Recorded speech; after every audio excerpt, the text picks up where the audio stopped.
Shabbat Shalom Yasharallah. My Mysh, I hope all is well. I got some good news for you, for my Mysh, for my set apart family. I'm going to try to keep this short and sweet. I don't want to take up too much of your time. I was thinking when I woke up this morning what I could talk about. There's really no headlines in the news that's popping, you know. And I was thinking, man, at all these fiery pearls of truth that the Most High has revealed to me, there's got to be something that I can talk about. And there's got to be a way that I can love up on my Mishpachah today on this fine Shabbat day. And it dawned on me the one thing that I really haven't touched on for a while. I was reminded of this certain key pearl of truth that we all need to understand. It's a commandment that we all need to obey. And the only catch is not very many, very few, and I mean very few, are willing to even look at it. But I can assure you that if you don't obey this commandment, my family, you are not set apart. You're doing just like all these other people who don't even know what set apart means is. You do. You're doing the same thing.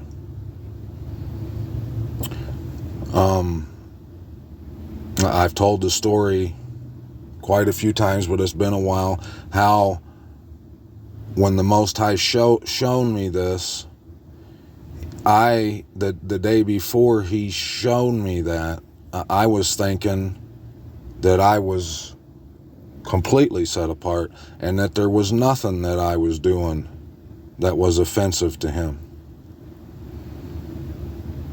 But for some reason, he put it on my conscience, and I asked him if there was, and it didn't take him long to show me what it was. And I hope you don't touch that dial, Mysh, because understand that I'm bringing this to you because I love you. And I love the Most High. There's nothing more that I want to do but to serve him and to bring truths like these to my brothers and my sisters, my Aki.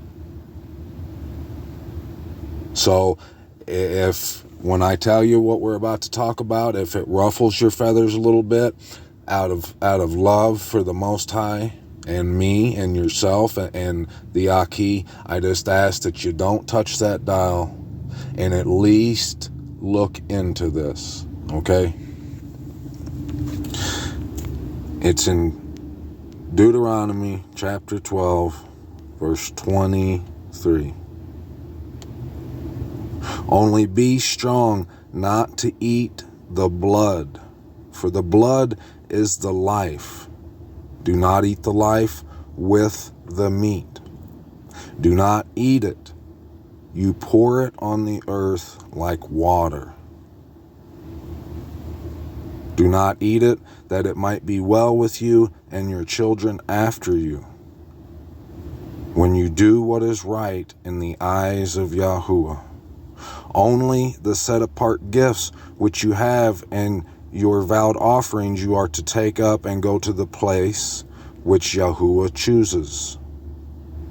And you shall make your ascending offerings, the meat and the blood, on the slaughter place of Yahuwah, your mighty Most High, and the blood of your slaughterings is poured out on the slaughter place of Yahuwah, your mighty Most High, and you eat the meat.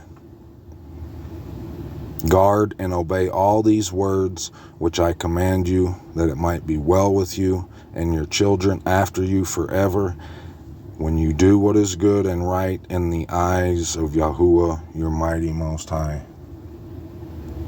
Now, I took some snapshots of a couple things I want to show you, and I strongly encourage you to look into this. And I'm encouraging you this because I love you. I'm taking the chance on bringing this message to you, knowing that most of you will probably turn it off. You probably turned it off as soon as you seen what verse 23 had to say.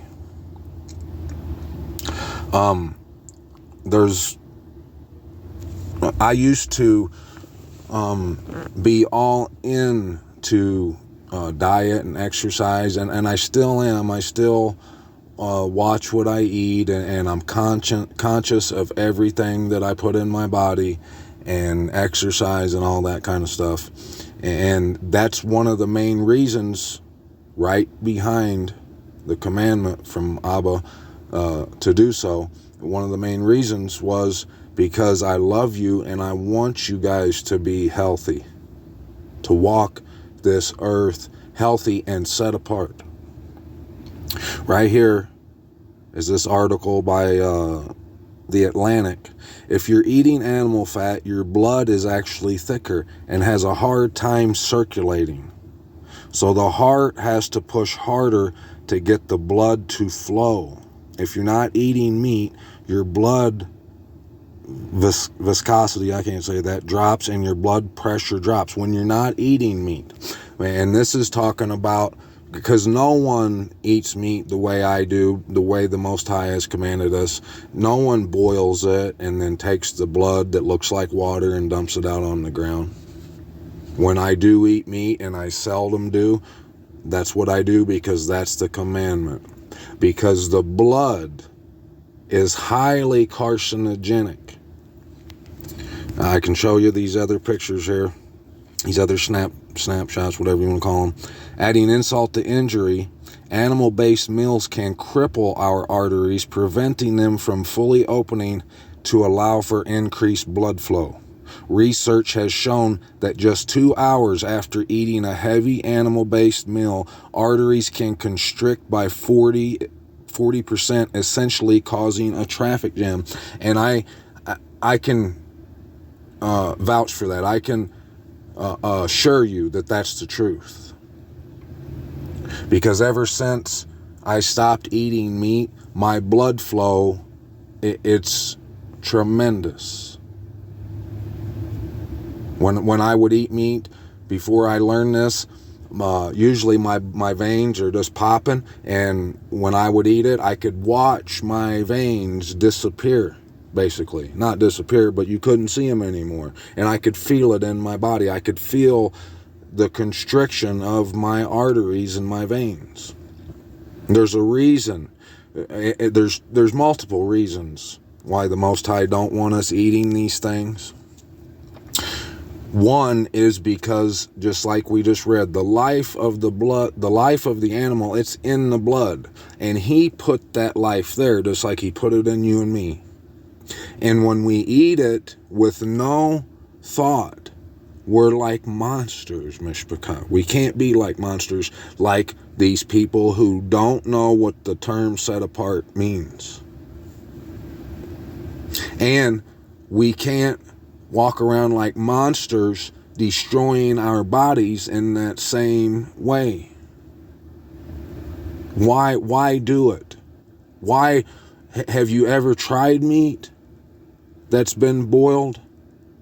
and had the blood boiled out of it and dumped on the ground? Have you? All it takes is just a few more minutes in your preparation to do it that way. And then you'll be abiding by the right ruling, the righteousness of Abba Yahuwah. There's no reason why you shouldn't be able to do that. Right here, evidently, the bacteria in our intestines converts the carnitine we get from red meat into, I'm not going to try to say that, and this heart-damaging compound is ultimately what makes our blood vessels and arteries harden. That's where all this cholesterol, all that stuff comes from. He gave us this commandment because it's they're his animals. We're not to be just going around devouring flesh. You know, if you know any of the scripture, you know in the beginning he gave us fruit and vegetables to eat. And he does permit you to eat the prescribed meat like a deer or a cow. But he says he doesn't tell you, he doesn't command you to eat animals. He says, there's the key word in there is if. He says, if a man is to eat any beast, any animal, that's a clean animal according to him, and he knows best, trust me, he must first boil, seethen, or sodden it and drain the blood out like water onto the ground. I love you, Mishpachah. Don't take my word for it. Take the Most High's. Go do your own due diligent research into this. And if you try this way of eating, and you within a few days you notice the tremendous improvement in your blood flow and your energy and your just all around well-being,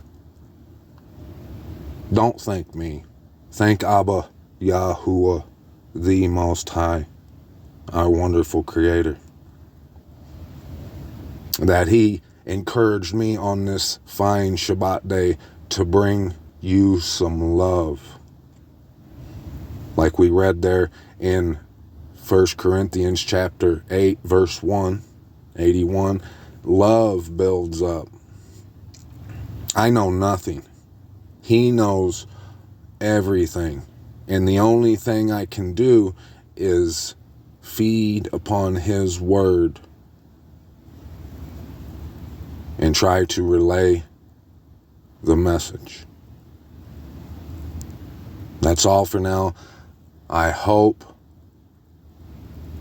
that this has been encouraging for you and that you do look into this.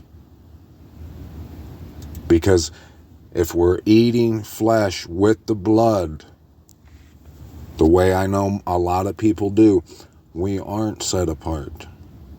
We are just like those people who partake in these holidays, who eat food offered to idols. When they have a Easter ham, that is a ham, a pig that's being offered to Ishtar. We're doing what the Most High warned us not to do. He called it an abomination. If you read on down in Deuteronomy chapter 12, I hope you do, you'll see that eating the blood with the meat is an abomination. And I love you, Mishpachah. Shabbat Shalom. Till next time. Peace out. D's out.